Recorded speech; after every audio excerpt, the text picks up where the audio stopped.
Now here is Mr. Wiley Brooks, who stopped eating 17 years ago, claiming that all the elements we need to survive are in the air and an occasional glass of fruit juice. This is called Breatharianism, and if it sounds hard to swallow, we're going to find out now from the man who knows. Would you please welcome Mr. Wiley Brooks? Here he is. Wiley, welcome to our show. Thank you. Let me ask you something. You haven't eaten for 17 years. You have not had a sandwich, a hamburger, hot dog, pretzel, a piece of roast beef, fish, vegetables, nothing for 17 years. Right. Well, let me explain what breatharianism is first, if I might. Breatharianism But you haven't eaten for 17 years right, as we know it. Right. Okay. I don't eat, yes. Breatharianism is a philosophy that believes that the human body, when it's in perfect harmony with itself and nature, is a perfect breatharian. Now, all of the constituents that we need is taken from the air we breathe. And the fact is, there is only one thing that keeps the human body alive, and that is breathing. The food that we take is the same as any other thing we take into the body, as it becomes a habit. In other words, eating is an acquired habit, just like drinking alcohol or smoking cigarettes. Mm-hmm. Well, does that mean that when a baby is born, you don't have to give it anything to eat, no milk or anything? No, that would only work if the mother was a breatharian. Because we don't come into the world as breatharians from mothers that are breatharian, before we even get started, our blood is poisoned. You see, we already start at a disadvantage when we're born. So because of that, a person needs to be an adult, and that's why I don't even lecture people who are young about being a breatharian. First, you must kick the habit of eating. You see, we've done...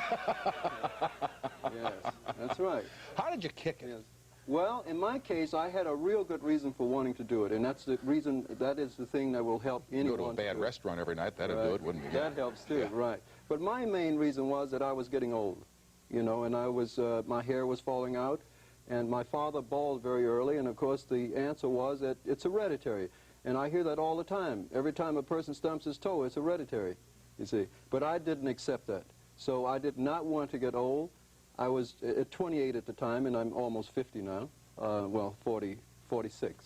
So, and I decided... Let me tell you how you'd kill him, you say. And would you believe, Tom, I'm 97 years old. I say, holy cow, look at this guy. This is unbelievable, you know. Well, I like to say that sometimes, but the feeling is, and what I found to be an important thing to inspire people to look into this, is the fact that all of the things we've heard about, we must get old, and we must get weak. And I think I heard when I was a younger person that a man is twice a child and once a man.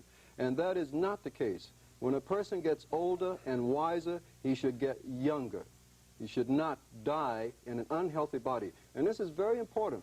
The issue here is not whether I want to die early or whether I will live a long time or not, and that comes up all the time. But the quality of life that I live is the most important thing. And there is no way of having perfect health or perfect happiness without having perfect health.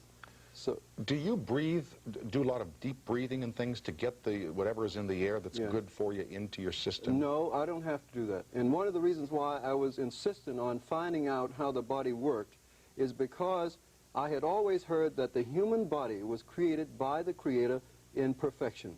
And obviously, if something is created perfect, there's nothing you can do to it but make it less perfect. And that's exactly what man has done. The body was created perfect. It needed nothing but the breath of life, which comes from the creative source, God or universal intelligence or whatever name you want to put on it.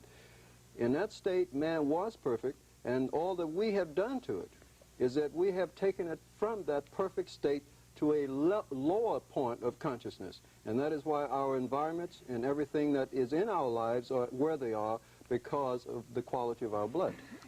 You live in Boulder, Colorado. Yes, that's true. They have nice air there, you know what I mean? Yes, that's right. What if you live, forgive me, now this is a great city I'm going to mention. Yes, I understand. What if you live in Secaucus, New Jersey? You know, I mean... It would be a problem. Oh, what? I think it would. Now, maybe I'm not right. I shouldn't say that so directly because I'm not too sure about Secaucus. But I know there are a lot of industrial plants in Jersey, right? Yes, sir. And that would be a problem. And that is one of the major problems. But clearing up the problem does not happen by trying to do it from the outside. It must be done from the inside. Man's environment is the direct representation or the reflection of what man is himself. So actually, to clear up our environment, it's necessary to clear up the blood of the people. You see, A breatharian is probably more concerned with the air than a person who's eating every day. How many breatharians are there in this country, would you say? I don't know of that many. I know of several people that have, for instance, there was a young lady who stopped eating when she was 9 years old, and she didn't eat anything for 10 years. And there are other people that are at varying degrees of breatharianism, you see. So there's another thing that's...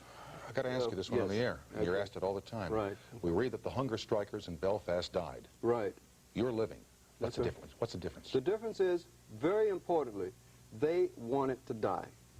And I get this in my lectures all the time, and people do not realize there is a big difference in a man stopping to eat who's trying to kill himself and a person who's not eating because he's trying to improve his health. You see? That is the difference. Health is the thing here. Breatharianism just happens to be a word that seems to be new, but it's been around as long as man has been here. But man has a choice of eating or not eating. I am not against eating, and one of the things I'd like to point out right away is I don't recommend fasting. Now, I know everybody thinks they should run out and stop eating, and I don't recommend that, because that is not the way to do it.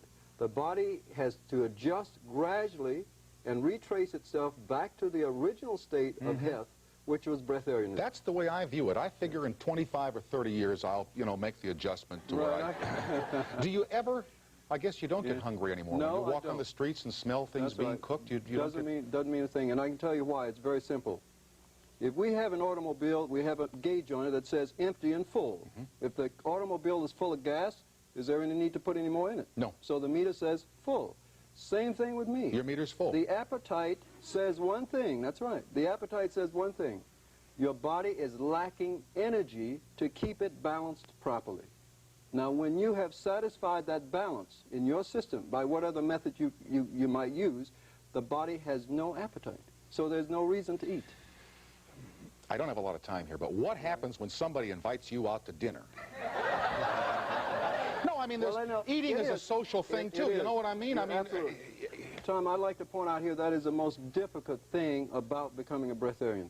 It is, because not only is it, it's hard for a person to go out and do that, from my side, but even when I learned to cope with that, I found that I still had difficulty because everybody who knew me would feel guilty about eating all the time. And they shouldn't, because you're fine. Exactly. All right. Thank you for being with us tonight, Wiley. My pleasure. Keep going. Happy holidays to you.